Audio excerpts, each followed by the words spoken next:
Hey, shalom, shalom, shalom. Just want to welcome everybody to Midweek Meditations. All right. I know some of y'all needed this today. Some of y'all were waiting on their spiritual recharge that we're going to get today. Let me just check the audio real quick if I could just get a little feedback for those who are in. If you can hear and see, let me know. I'm checking the audio a little bit on my end. Looking good to me. So, just going to give a few moments for people to join in. Remember, share the broadcast with your mama, your daddy, your mama's mama, your grandma, your aunt, your uncle, your cousin, your friends, your family, those who you love and want an opportunity to repent, to get the kingdom. All right. Let's just give a few more minutes so I can see if anyone is having trouble hearing. So we got Kana, Israel, Dinah, Eldad, Nisa. We got a couple people online today. If y'all can hear, just go ahead and hit that Y just to make sure that we're good to go.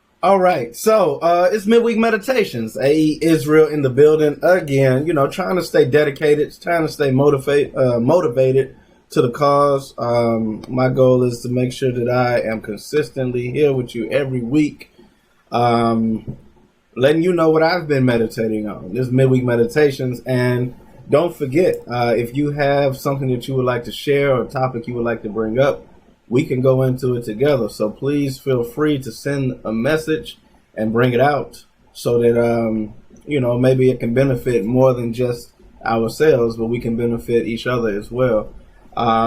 So as you know, every week, Wednesday, 5:30, we do midweek meditations. The goal is to meditate on something that can actually help you immediately, that you can think about, that you can put within your spirit and make some immediate changes in your life. And if you can do that, that'll get you a little bit closer to the kingdom, because it's not about trying to hit the home run. It's not about trying to get it all in one shot. What it's about is constantly making improvements. And when we get to that end, when we get to the gate, what we hear is, well done, thou good and faithful servant. Because this is a marathon. This is not a sprint race. We got to endure to the end. All right. So midweek meditations. Today's topic is ready for the battle. Ready for the battle. How many of you feel like you are ready for the battle? Now, some of you might not know what I'm talking about. What do I mean when I say ready for the battle? What is that going into? What does that entail? We're going to talk about it today. As I was reading in the scriptures, it just came to mind. I was examining David and his rise to the top.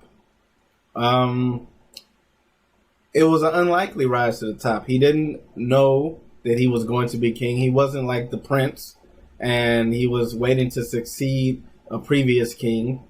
He was just the son of a man doing his job and focused on what he was supposed to be doing, and not really worried about or trying to strive for the kingdom of Israel, like to be a king in Israel at that time. But more so, the Lord saw fit to put him in this position. So let's begin. As we meditate, let's begin. Really, we're going to stay in a chapter today. Sometimes I like to read through a whole chapter to get a context and not just worry about precepts all the time. But sometimes we have to get the context of the story so that when we actually do work with the precepts, that the precepts make sense, okay? Because we don't want to pull something out of the Bible out of context. We don't want to subscribe to it our own personal understanding and meaning. We want to make sure that line upon line, here a little and there a little, is adhered to, while at the same time combining that with understanding the history, the context, what is going on within that subject, okay? So let's start in 1 Samuel chapter 17. That's where we will begin today, all right? And make sure that you like, you subscribe, that you share the broadcast, that you put some comments in on this broadcast, as we are able to grow the audience and be able to push this gospel a little bit further, because the goal is to push the gospel to the four corners of the earth, and this is just one medium to get that gospel spread. We got many different ways that we're going to spread this gospel, and you can help by helping spread it on social media. There's no reason that foolishness should be the only thing that goes viral. That foolishness is the only thing that gets 1 million, 2 million likes and comments and things like that. Why can't righteousness get that many likes? So why can't righteousness get that many shares? Why can't righteousness get this many comments? Why can't that be the thing that is buzzing in everyone's ears, instead of hip hop, Real Housewives, except for Game of Thrones, except for the NBA Finals? Why are those the things? Let's let righteousness spread that far and that fast. So 1 Samuel chapter 17, verse 1. It says, "Now the Philistines gathered together their armies to battle, and were gathered together at Shekok, which belongeth to Judah, and pitched between Shekok and Azekah in Ephesdamim." I can't read that word. That's a nice word. Let's see. Ephesdamim. That's a good word right there. It makes me look like I don't know how to read. But let's continue on. Verse 2. "And Saul and the men of Israel were gathered together and pitched by the valley of Elah, and set the battle in array against the Philistines. And the Philistines stood on a mountain on the one side, and Israel stood on a mountain on the other side, and there was a valley between them. And there went out a champion out of the camp of the Philistines named Goliath of Gath, whose height was 6 cubits and a span. And he had a helmet of brass upon his head, and he was armed with a coat of mail, and the weight of the coat was 5,000 shekels of brass. And he had greaves of brass upon his legs, and a target of brass between his shoulders. And the staff of his spear was like a weaver's beam, and his spear's head weighed 600 shekels of iron, and one bearing a shield went before him. And he stood and cried unto the armies of Israel, and said unto them, Why are ye come out to set your battle in array? Am I not a Philistine, and ye servants of Saul? Choose you a man for you, and let him come down to me. If he be able to fight with me, and to kill me, then will we be your servants. But if I prevail against him, and kill him, then shall ye be our servants, and serve us. And the Philistines said, I defy the armies of Israel this day. Give me a man, that we may fight together. When Saul and all of Israel heard those words of the Philistines, they were dismayed and greatly afraid. Now, I want to stop right here, because you got to understand where we are. This is Israel in the time in which battle was the thing that they did. Remember, Saul is the first king to be anointed king over all Israel. And the people asked, make us a king to fight our battles. So the plan was to fight. The plan was to be in a position to fight battles and win wars against the neighboring nations. So the first thing that we notice is that the Israelites are going to battle. And as soon as the situation shows itself to be what it is for today's battle, they're afraid. They're afraid. Now, in my mind, if I'm going to battle, I should be prepared for battle. My mind should be on, I'm going to win. I should not be in an afraid mindset. I should not be in a scared mindset.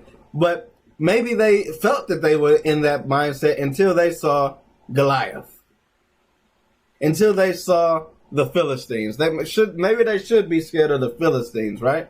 Maybe the Philistines are the big guys on campus. Maybe they are the big bad guys that have been known to destroy armies. Maybe that's the case. But as I remember the history, we're in chapter 17, but if you go back previous chapters, it lets us know about many battles that have been fought. So remember, this is just another battle against the Philistines. This isn't their first battle against the Philistines. The Philistines were brought out in 1 Samuel 13, and let's read that real quick. 1 Samuel chapter 13 and verse 5. Let me grab it real quick. Wait for it. So 1 Samuel 13 and 5 says, And the Philistines gathered themselves together to fight Israel, 30,000 chariots and 6,000 horsemen, and people as the sand which is on the seashore in multitude. And they came up and pitched at Michmash, eastward of Bethaven. So this is yet another time in which Israel fought against the Philistines, but yet we always won against the Philistines. Let's see here. Verse 19. It says, Now there was no smith found throughout all the land of Israel, for the Philistines said, Lest the Hebrews make them swords or spears. But all the Israelites went down to the Philistines to sharpen every man his spear and his coulter and his axe and his mattocks. Yet they had a file for the mattocks and for the coulters and for the forks and for the axes to sharpen the goads. So it came to pass in the day of battle that there was neither sword nor spear found in the hand of the people that were with Saul or Jonathan, but with Saul and Jonathan his son was there found. And the garrison of the Philistines went out to the pastures of Milchmash. So in the history of this, the Philistines prevented us at that time from being able to have weapons. But yet, despite the fact that we were prevented from having weapons, we still were in positions to where we were able to overcome and triumph over these Philistines. It says, let's go to chapter 14 real quick, verse 1. And it came to pass upon a day that Jonathan the son of Saul said unto the young man that bare his armor, Come and let us go over the Philistines' garrison that is on the other side. But he told not his father. And Saul tarried in the uttermost part of Gibeah under a pomegranate tree, which is in Migron. And the people that were with him were about 600 men. And Ahiah the son of Ahitub, Ichabod's brother, and the son of Phinehas, and the son of Eli, the Lord's priest in Shiloh, wearing an ephod, and the people knew not that Jonathan was gone. And between the passages which Jonathan sought to go over unto the Philistines' garrison, there was a sharp rock on one side and a sharp rock on the other side, and the name of one was Bozez, and the name of the other was Sanat. Okay, let's skip down.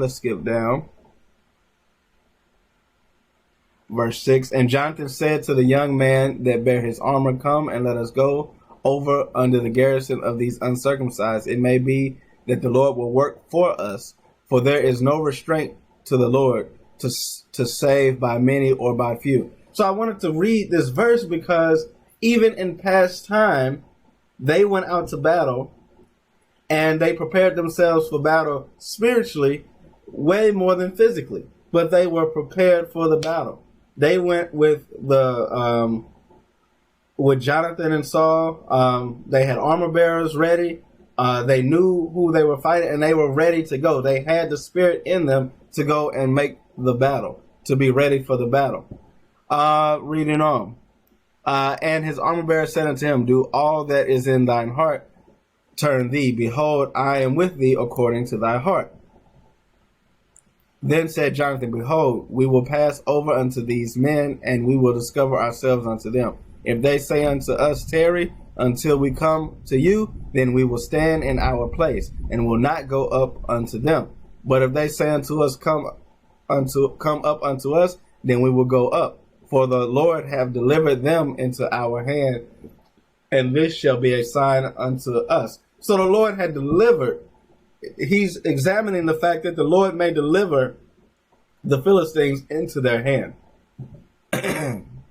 And both of them discovered themselves unto the garrison of the Philistines. And the Philistines said, Behold, the Hebrews come forth out of the holes where they hid themselves. And the men of the garrison answered Jonathan and his armor bearer and said, Come up to us, and we will show you a thing. And Jonathan said unto his armor bearer, Come up after me, for the Lord had delivered them into the hand of Israel. And Jonathan climbed up upon his hands and upon his feet, and his armor bearer after him. And they fell before Jonathan, and his armor bearer slew after him. And that first slaughter which Jonathan and his armor bearer made was about 20 men within, as it were, a half an acre of land, which a yoke of oxen might plow. So Jonathan and his armor bearer are slaying the heck out of these Philistines. They're outnumbered, but they're still winning. The Lord will save by many or by few, and in this case, it was few. So as we go back to where we were in chapter 17, they have a history in which they should know that they can win. Matter of fact, I need just a little bit more in chapter 14. Verse 15. And there was a trembling in the host in the field among all the people, the garrison and the spoilers. They also trembled, and the earth quaked. So it was a very great trembling. And the watchmen of Saul and Gibeah of Benjamin looked, and behold, a multitude melted away. and they went on beating down one another. Then said Saul unto the people that were with him, Number now, and see who is gone from us. And when they had numbered, behold, Jonathan and his armor-bearer were not there. And Saul said unto Ahiah, Bring hither the ark of God, for the ark of God was at the time with the children of Israel. And it came to pass, while Saul talked unto the priest, that the noise that was in the host of the Philistines went on and increased. And Saul said unto the priest, Withdraw thine hand. And Saul and all the people that were with him assembled themselves, and they came to the battle, and behold, every man's sword was against his fellow, and there was a great discomfiture. Moreover, the Hebrews that were with the Philistines before that time, which went up with them into the camp of the country about, even they also turned to be with the Israelites, that they were with Saul and Jonathan. So another thing is going on here. Not only did Jonathan start fighting with his armor bearer and taking out the Philistines, then the Philistines start fighting one another, and then those who are dwelling with the Philistines are coming out and say, let's join with Saul for the battle. So look at how the Lord is dealing with this situation. The Lord is giving the battle to us. So once again, going back to chapter 17, then why now are the Israelites afraid? Then why now are the Israelites worried about this giant of Gath? To me, they had so many victories under their belt that they should have had a level of confidence and been ready for the battle. But for some reason, even though they now had things to actually fight with, swords to fight with, as opposed to when the Philistines prevented them from having the ability to even make weapons, now they're worried. So verse 12, chapter 17, verse 12. Now David was the son of the Ephrathite of Bethlehem, Judah, whose name was Jesse, and he had 8 sons, and the man went among men for an old man in the days of Saul. And the 3 eldest sons of Jesse went and followed Saul to the battle, and the names of the 3 sons that went to battle were Eliab the firstborn, and unto him Abinadab, and the third Shammah. And David was the youngest, and the 3 elders followed Saul. So think about this. You have a man who has 8 sons, and his 3 oldest sons are military men. So now you have the youngest son who is still with father or with family. But please think about the situation in which you've been in. The environment that you're around kind of grooms you up to be who you are. If your parents were military people, you may end up being military people. If your siblings were athletes, you may end up being an athlete. Whatever your environment is might lead up to who you become. So one might assume that his brothers probably roughed around with him, and which makes David grow up to be fairly strong because he has to fend for himself against 8 brothers. Verse 15, but David went and returned from Saul to feed his father's sheep at Bethlehem. And the Philistines drew near. So as it says that David went and returned. So as the elders followed Saul, David returned. So David probably had some type of interaction around the armies of Saul. But that may be a stretch. It may be a reach. But we're going to examine how he was more prepared for the battle than others. It says, and the Philistines drew near morning and evening and presented himself 40 days. And Jesse said unto David his son, Take now for thy brethren an ephah of this parched corn and these 10 loaves, and run to the camp of thy brethren. So the father was not fearful to send the son to the camp where the brothers are in the midst of the battle. So to me, that would allude to the fact that this wasn't anything unnatural for David to be around. This wasn't anything that the father should be worried about because he knew his sons and he knew what level of ability they were at. Because, if you send your son off to war and you feel like they're not coming back, you have a little worry. But in this case, the father was just like, go give him something to eat and come on back. Okay. So the father was not fearful to send the baby boy off to his brothers to give them their supplies. Verse 18, and carry these 10 cheeses up to the captains of their thousands, and look how thy brethren fare, and take their pledge. Now Saul and they and all the men of Israel were in the valley of Elah fighting with the Philistines. So be mindful, it's not just going to the camp where they're chilling.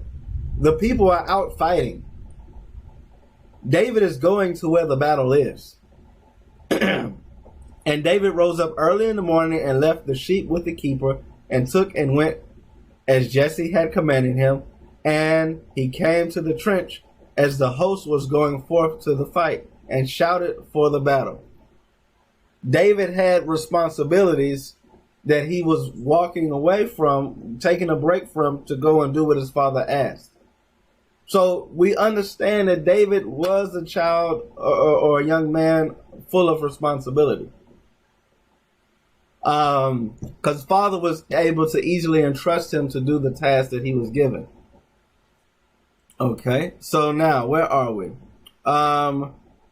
Verse 21. For Israel and the Philistines had put the battle in array, army against army. And David left his carriage in the hand of the keeper of the carriage, and ran into the army, and came and saluted his brethren. So obviously he'd done this before. There ain't no fear trying to go up to them. There's no hesitation. It's, hey, I'm coming to salute you, brothers, give y'all what daddy told me to bring you. You know, simple. So I would assume that this has probably happened multiple times in the past. This isn't anything brand new. So here we are. Verse 23. And as he talked with them, behold, there came up the champion, the Philistine of Gath, Goliath by name, and out of the armies of the Philistines, and spake according to the same words, and David heard them. And all the men of Israel, when they saw the man, fled from him and were afraid. So David heard the same thing the army heard. David heard the same thing these people who were made and meant to be at battle. He heard that.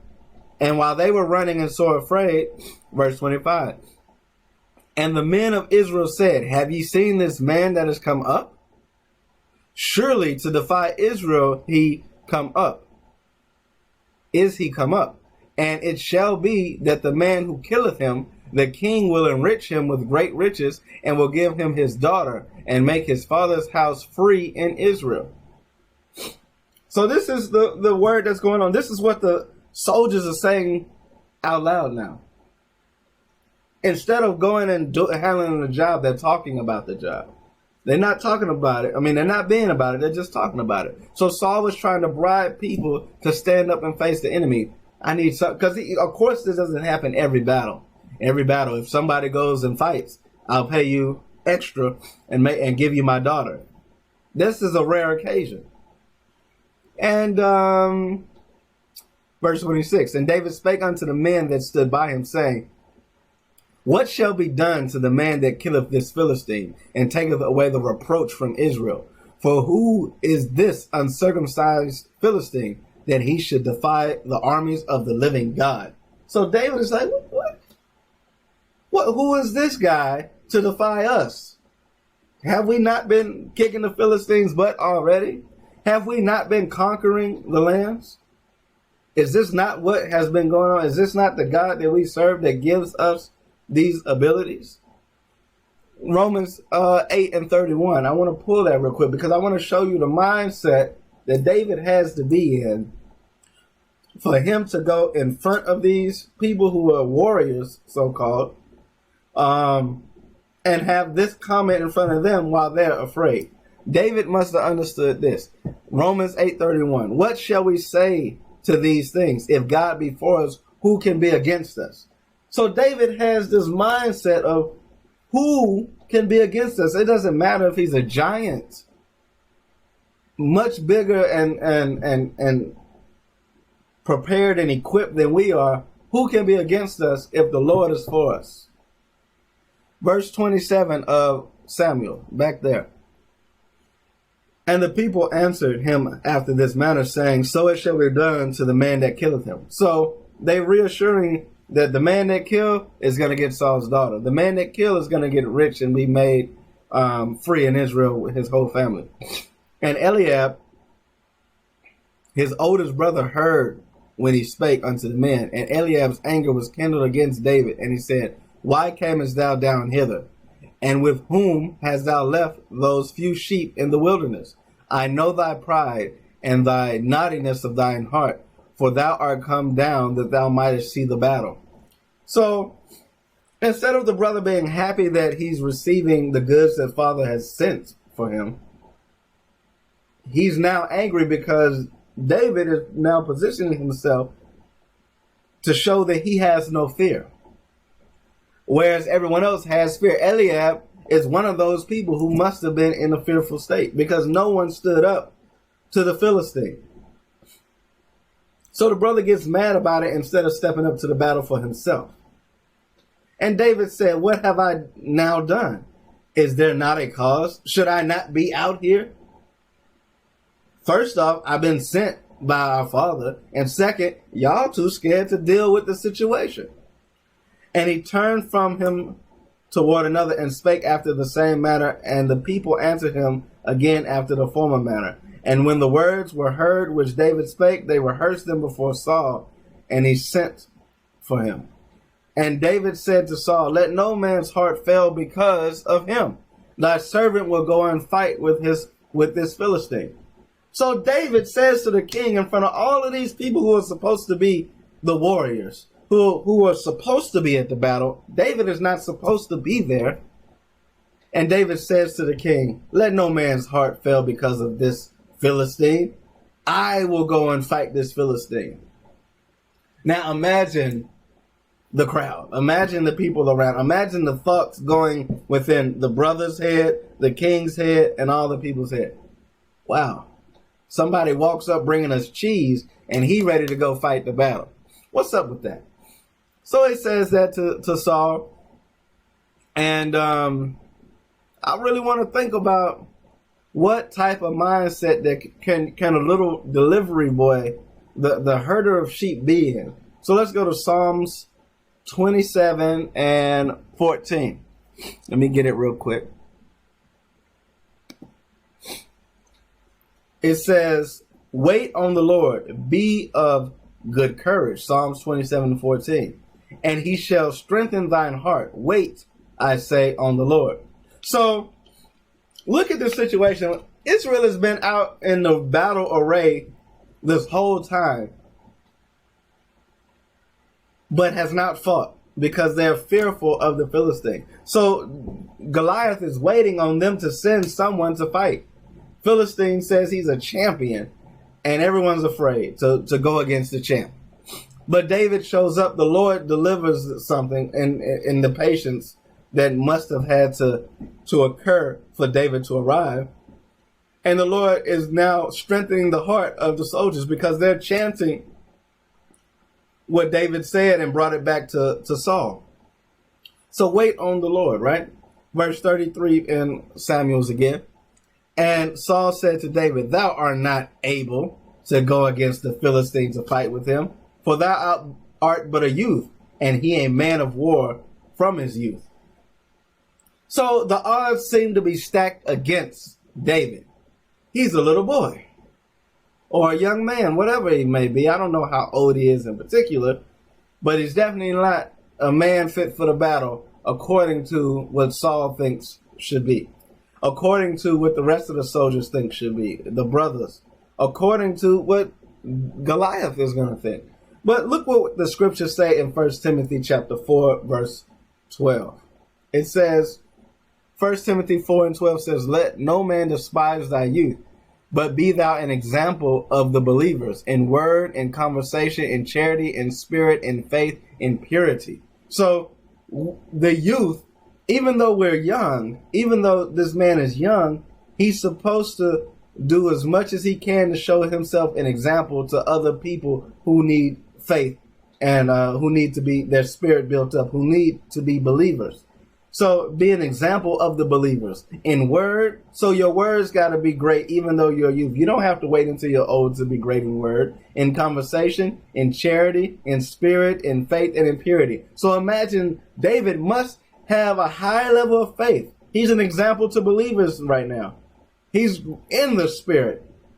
He has charity for his brethren because he's willing to go fight the battle that no one else is willing to. He's willing to help and put his life on the line for others. Okay, so back to Samuel's again. Verse 34. And David said unto Saul, Thy servant kept his father's sheep, and there came a lion and a bear, and took a lamb out of the flock. And I went after him, and smote him, and delivered it out of his mouth. And when he arose against me, I caught him by the beard, and smote him, and slew him. Thy servant slew both the lion and the bear, and this uncircumcised Philistine shall be as one of them, seeing he have defied the armies of the living God. So let's take a break right here. Let's pause for a second. This might be where you get your spirit right. This might be where you begin to meditate on what is happening with David and think about your life. This is why we got to share the broadcast. We got to get it to others who may need to hear it, because an important thing is happening right here. An important piece of information is being brought out right here. David, in past time, while he was keeping sheep, had to defend the sheep against a bear and a lion. And not just defend them, but then go after and smote a bear and a lion for taking a sheep. Now, many of us have not smote a bear, have not smote a lion. I don't know anyone that has. However, if you examine what is going on here, you can see without being the one who has done the smoting of a bear and a lion. This man in his previous situations has prepared himself for greater situations. While he was supposed to be tending sheep, he had to go against lions. He had to go against bears, and he handled them with ease. And with that showing him that the Lord was dealing with him in such a way that your average man was probably not being dealt with. So we have to look at the situations in our life. Where has the Lord put us in a position to show us that he's dealing with us? Where has the Lord put us in a position to exercise our faith where someone else will look at it as, wow, the Lord must be dealing with you? We have to look at our lives and figure that out, because those were the preparation steps in which the Lord put within our life to make us great. Now, we are looking to receive the kingdom, right? But in order to get the kingdom, we're going to have to go through some preparation stages. We're going to have to go through some training situations. We're going to have to go through some situations in which the Lord shows us glimpses of our greatness. Those are the preparation steps. Those are the things that make us ready for the battle, the bigger battle at hand. Because a lot of us think that we're going to go, never practice, never had any rehearsal, and just become kings, just become priests, just become rulers over the earth. But what the Lord is showing me with this as I meditate on it is, no, there were moments in David's life that led to the day that he became the king, that led to the day that he battled for years on expanding the kingdom, in which he was able to leave to his son Solomon. That moment in which David came forth in front of the Philistine, he already knew in his mind that he was able to battle against someone so great, because he had done greater things that most people would have never done. That meant he was preparing himself for this day, whether he knew it or not. So he said that he smote this bear, that he smote this lion. And he said, this Philistine, this uncircumcised Philistine, verse 36, shall be as one of them, seeing that he had defied the armies of the living God. Because what David also prepared was his spirit. He also had a spirit about him that he knew that there was nothing that could prevail against those who were with the Most High. As we read in Romans, that if God be for us, who can be against us? Now, why didn't the soldiers have that mindset? Why didn't the brothers of David have that mindset? because they were not preparing themselves the same way that David was preparing himself. The Lord was not preparing them the same way that the Lord was preparing them. David was being prepared physically and mentally and spiritually. David was being prepared and he was getting himself ready for the battle. The thing is, most people just took it for granted that he was only dealing with sheep. Go deal with the sheep. Well, brothers, did you know that while I was dealing with the sheep, while I was tending to the sheep, I was out here fighting lions and bears? What were you doing, brothers?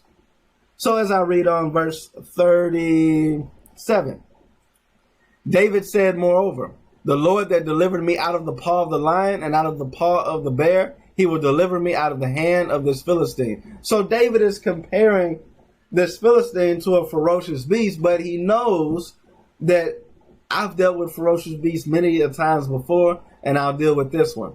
And guess what? It may not be by might. It may not be by strength. It's going to be by the Lord giving you the right ability to deal with the situation. Because remember also that the scriptures tell us about the weapons of our warfare are not carnal. So it doesn't mean that we have to be the biggest and the strongest to be ready for the battle. It doesn't mean we have to be the fastest. It doesn't even mean we have to be the smartest. It means we have to have a combination of the right attributes which God has given us, which is surrounded by faith. And from there, your actions will then go forward with whatever ability God has given you. So it says, and Saul said unto David, go, and the Lord be with thee.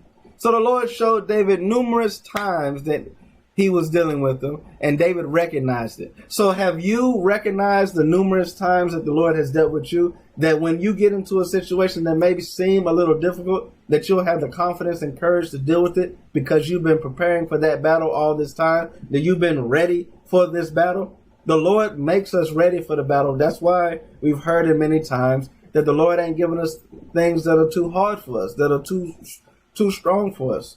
Nothing that we can't bear. The only time we can't bear it is because our spirit isn't right. So it said what? Verse 38. And Saul armed David with his armor, and he put an helmet of brass upon his head, and he armed him with a coat of mail. Now, you got to really step back and examine. We meditating, right? This is the king, and he's giving away his armor instead of going fight the battle himself, because the king is supposed to be that valiant hero that everyone knows is the best fighter out there, is the one that's going to get the job done. That's why he is the king, and he's given up his armor to a young man.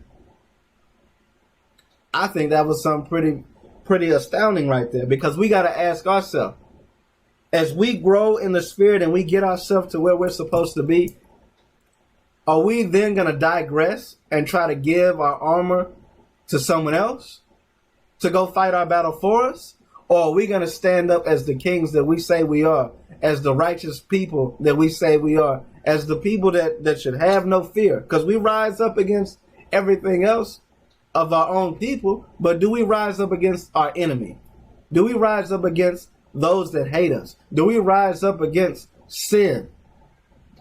Or do we just look for someone else to handle that? So the king gives away his armor and his weaponry to David. And verse 39 says, and David girded his sword upon his armor, and he essayed to go, for he had not proved it. And David said unto Saul, I cannot go with these, for I have not proven them. And David put them off of him. So David is not going to rely on what some other man is giving him to fight this battle when God has always supplied him. David said, why would I take your sword, which I have never been in battle with? Why would I take your armor, which I've never proven before, when in many battles I have fought with a lion and a bear, etc.? I went and fought that with what God had given me. So what has God given me in this instance? What has God prepared me for this battle with? Was it meant for me to use this sword? Now be mindful, he's a young man. He probably don't even fill out the armor. It's probably hanging all off of him, because he hasn't really fully matured yet to be a man ready for battle.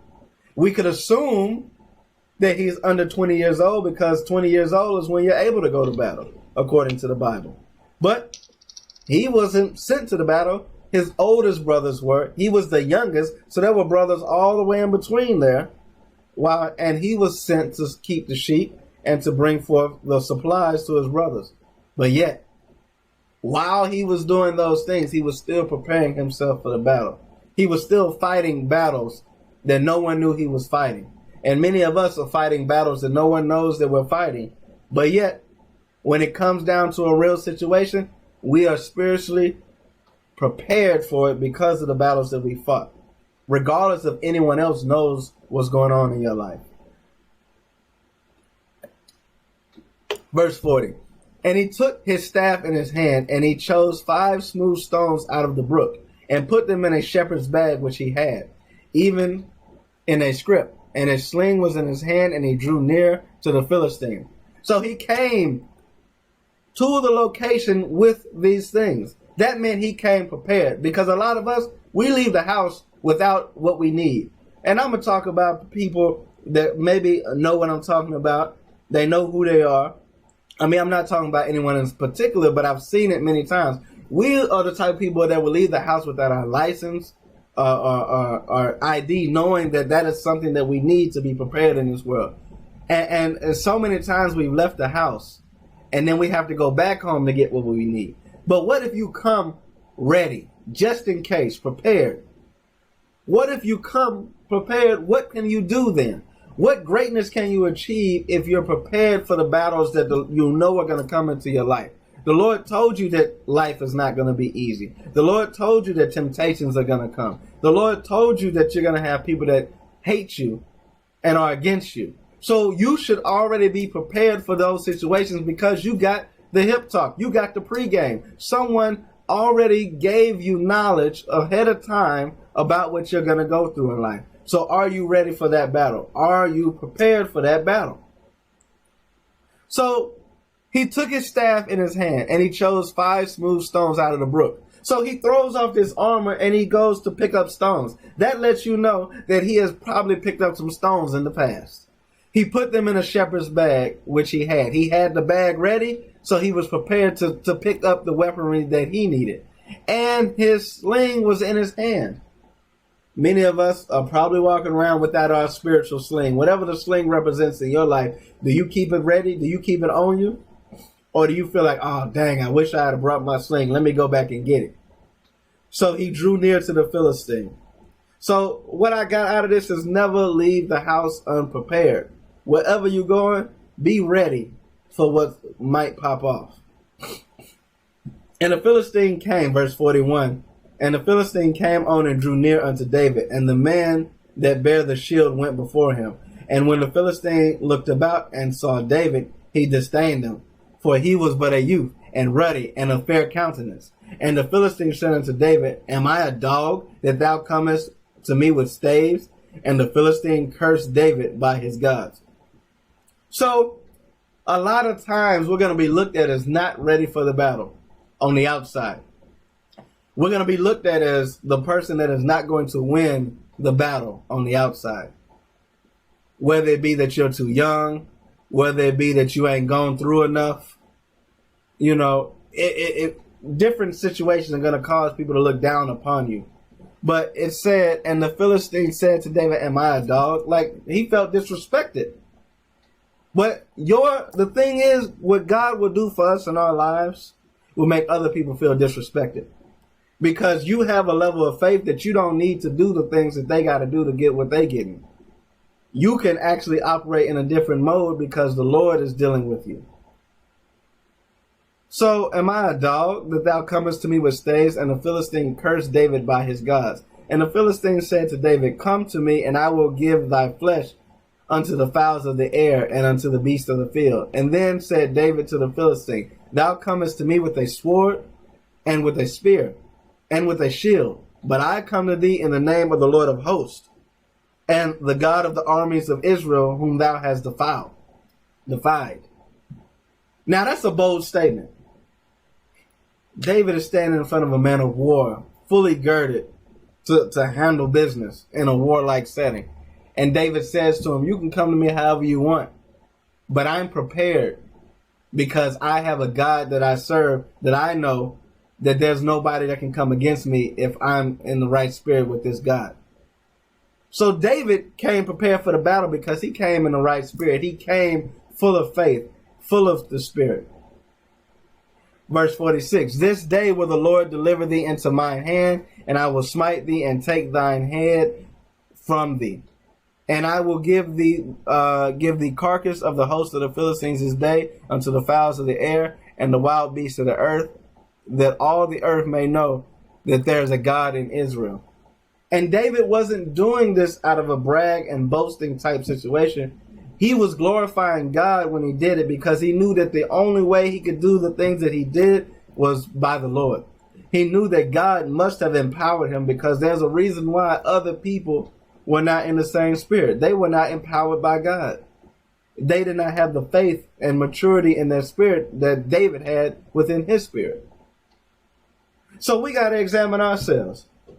Are we so confident in our spirituality, in our walk, that nobody can come against us? Or are we fearful at everything that comes against us? Are we fearful of man, that he can battle against us, that he can take something from us? Because in our lives, we got many things to be fearful of, according to our captive state, but be mindful that Israel in this time was battling to get out of their captive state. The Philistines had just told them in previous chapters, you can't make weapons. You got to come to us to sharpen your farming equipment. So, as we meditate on this midweek meditations, we got to think about David and put ourselves in David's shoes. With the things that we've gone through in life, did they prepare us for what we're trying to seek in our future? If not, one of two things need to happen. You need to start putting yourself in situations to grow and allow your faith to grow and mature and allow the Lord to show his power. Or you need to really sit back and examine yourself and ask yourself the right questions and see if you are actually missing in your mind the opportunities that actually have come up and didn't realize what they were. Because as I look back at my life at the hardships that I might have had, I realized how they brought me to the point in which I am now.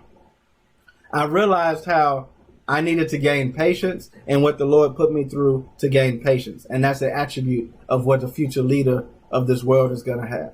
I realized that I had to gain charity and what situations that the Lord put me in to be charitable to people. I realized where I had to be willing to defend myself or to defend the honor of others, to defend my family, and how that is going to put me in a position to be ready to be a king, to be ready to be a ruler of the earth. Because if I don't have these experiences in life, when it's time to have them, will I be ready? That's why the scriptures tell us that we're rehearsing the righteous acts. So we may look at them as small, but they're baby steps into the progression that we must have to become the full-grown men that we're going to have to be when we rule this earth. So it said, we left off at verse 44. And before we move on, share the broadcast. Share it with your friends, your family, on your timeline. Like, subscribe. We're looking to get some more people on the YouTube so that we can actually grow that channel. But first, we need to be able to get a private name, but that requires a certain amount of subscribers first. So for those of you that are on YouTube now, subscribe and get your friends to subscribe. For those of you who are on Facebook, go to YouTube and subscribe anyway. Just search for Midweek Meditations, and I will post the link. So please be on the lookout for it. But I pray everyone is following along and they're meditating on these scriptures, because a lot of us just looked at it as David is fighting a battle, and it was a great battle in history. But there's a lot that can be learned within ourselves. So verse 45. Then said David to the Philistines, thou comest to me with a sword and a spear and with a shield, and I come to thee in the name of the Lord of hosts and the God of the armies of Israel, who thou hast defied. This day will the Lord deliver thee into mine hand, and I will smite thee and take thee take thine head from thee, and I will give the carcass of the host of the Philistines this day to the fowls of the air and to the wild beasts of the earth, that all the earth may know that there is a God in Israel. Praise be to God. And all the assembly shall know that the Lord saveth not with sword and spear, but the battle is the Lord's, and he will give you into our hands. I got to read that again. And all this assembly shall know that the Lord saveth not with sword and spear, but the battle is the Lord's, and he will give you into our hands. So a lot of us think that we're not prepared for the battle because we don't feel that we have the right tools. We don't feel that we're equipped. You know, you may want to make moves in society. You know, you may want to get real estate. You may want to start a business. You may want to begin planting a garden. You know, you may want to train and become more able to do certain tasks, but you feel that you're not ready because you don't have the time, you don't have the money, you don't have the resources. Well, God is telling you, you don't have to have everything to win the battle. But what you do have to have is the faith in me. You do have to uplift me. And one of the verses that comes to mind is one of my favorite verses in Proverbs chapter 3, verse 5 and 6. It says, trust in the Lord with all thy heart, and lean not on thy own understanding. In all thy ways acknowledge him, and he shall direct thy path.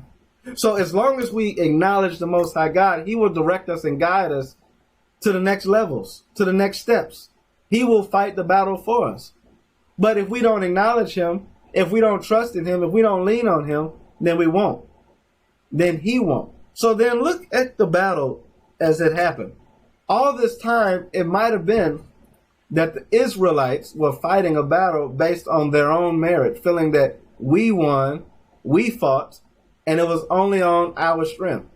But maybe this was a turning point for them in which they were supposed to understand that the battle wasn't about how well you fought, how good of a swordsman you are, Saul, how good of a leader you are, but how much faith do you have in me to use you to do what I have to do.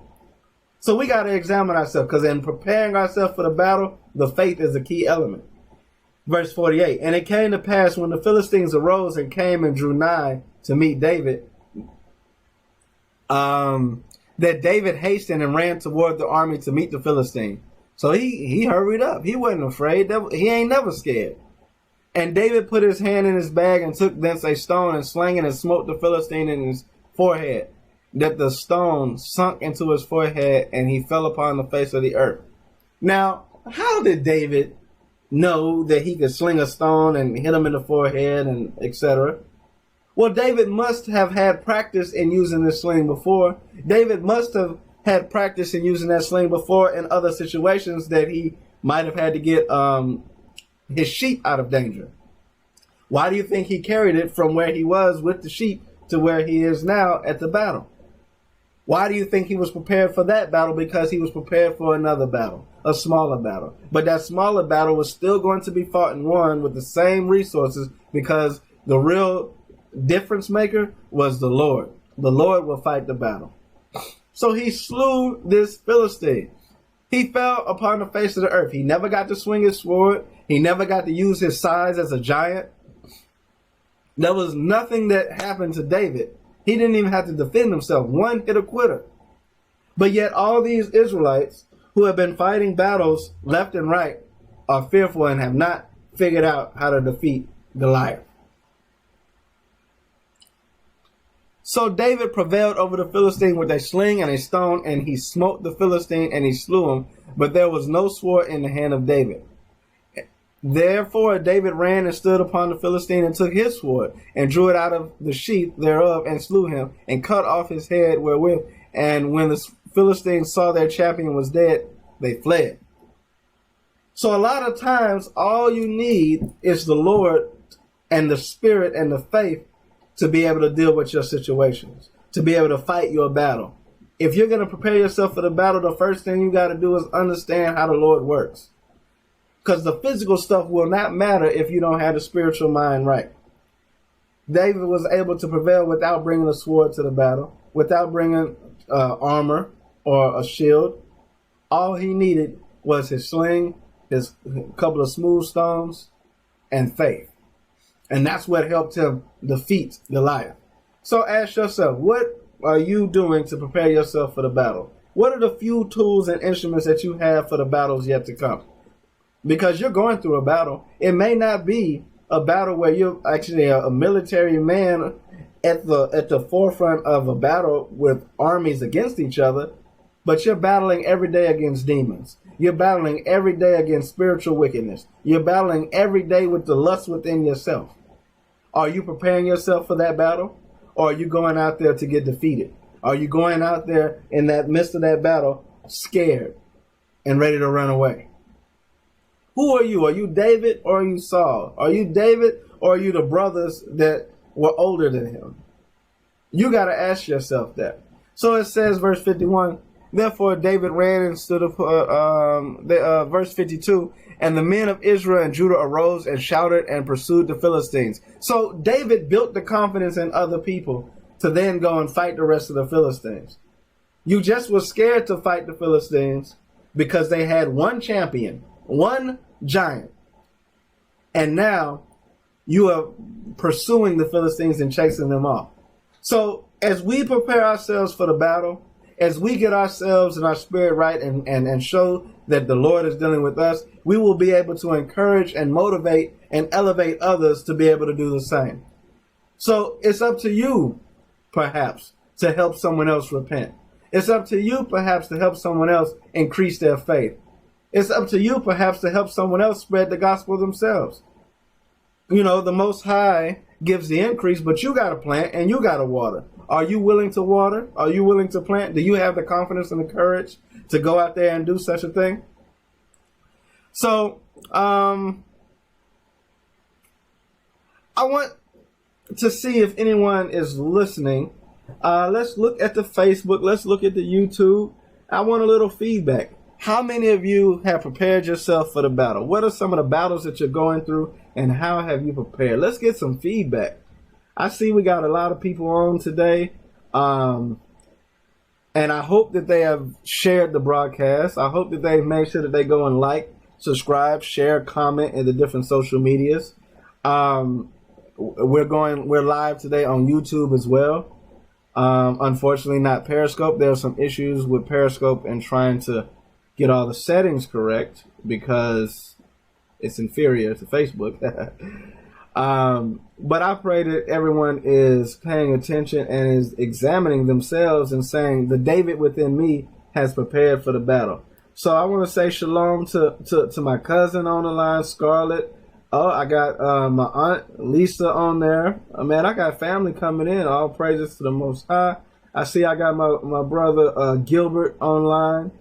It's good to see these faces. So let's see. We got prayer. We got health being spoken about in the comments. So those are some good comments, because one of the ways that we need to prepare for these battles to come is to pray. The scriptures tell us that we're supposed to pray without ceasing. We're supposed to be continually praying. And we're supposed to be praying with our spouses and with our children and with each other, praying for one another. As I read once in Job, Job was able to get himself out of his situation by praying for other people. So I'm praying that everyone is in the spirit, that they're prepared for the battle, that their mindset has been strategically geared toward first having enough faith to use the tools that the Lord has given you, not feeling like you have to rely on the tools only, not feeling like you have to rely on your strength, your resources or whatever. You might not have a sword. You might not be the biggest one. You might not be the one that trained for the most amount of years. But with the time that you've been given, what are you going to do with it? Are you prepared for the battle? Are you ready for the battle? So I take this meditation looking at our forefather David and how he was able to, from this point, prepare himself to be a king. From this point, he was able to show that he was able to battle for the kingdom. And he, from then on, was always defeating people in battle. because he always had the right mindset and confidence within himself. So we got to do the same. So with that, that is midweek meditations for the week. Preparing thyself for the battle. So I have an announcement to make for today. Today we will be launching the Midweek Meditations website. I put together a website so that the things that we've been putting out, the Bible Trivia Tuesday, the daily verses, as well as Midweek Meditations, can all be found in a central location. Because I noticed, from my perspective, that Facebook is hard to find what you're looking for quickly because you have to scroll through so many different things. So I've went ahead and set up midweekmeditations.com, and I would like to invite you to join in at midweekmeditations.com as your central hub to getting this weekly message, to getting that Bible trivia every week, and to being able to see the daily verses and comment on those daily verses. So I'm going to post that online real quick, Midweek Meditations.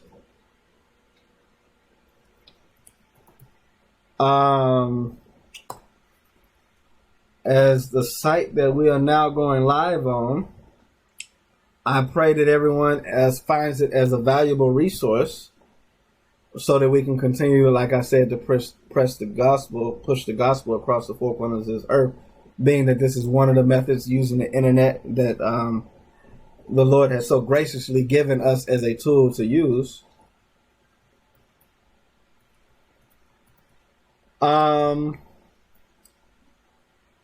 So please go back and make sure you do the Bible trivia and share that with your friends and family. Challenge and encourage others to study their Bible. You know, a lot of us are so quick to watch a movie, so quick to watch the latest television show, to go and play basketball, to go to the party and to entertain in such a negative way. What I mean by negative is not beneficial to your spirit, but we don't really spend a lot of time dealing with the Most High and learning what is required of us. So my encouragement is that you start spending daily time with the Bible verses of the day, with the trivia on Tuesday, and with the midweek meditation on Wednesday, that encourages you to get better and further into the scriptures. And that we don't go too far into worrying about knowing the whole Bible, but understanding what you do know. Because it's great to have read the whole Bible from cover to cover, but if you've read the whole Bible from cover to cover and have not gotten understanding, like what I feel that I'm pulling out from David's journey to become king, then what good is it? What have we learned? Just a nice story, just a little bit of history. But now it's something that you can use for yourself to make yourself better. So with that, I say shalom. I'm going to see if there's any, we got people singing battle songs. Shalom, May Elionai Israel, Bot Israel, excuse me. Let me put the bot in there. Let's see. Okay. So with that, I'm going to let you guys go for the day. I know y'all got other things that y'all would like to do, like meditate on some other things you may have been reading, like encouraging your family to go and watch the class because they were too busy doing something that was more important at the time. With that, I say shalom.